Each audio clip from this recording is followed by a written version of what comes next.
1 dakikada Pietro yarı otomatik av tüfeği.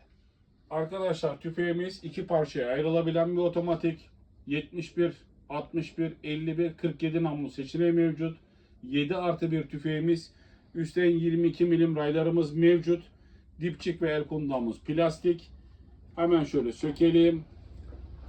Tüfeğimizin tamamı budur. Şahane bir otomatik tüfek arkadaşlar. Toplamını da gösteriyorum. Çekiyoruz, veriyoruz ve atış. 76 Magnum yatak.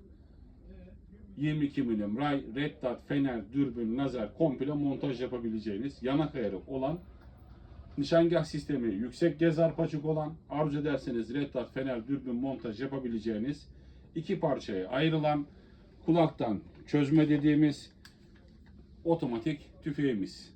Pietro Arms'ın yapmış olduğu yarı otomatik av tüfeği.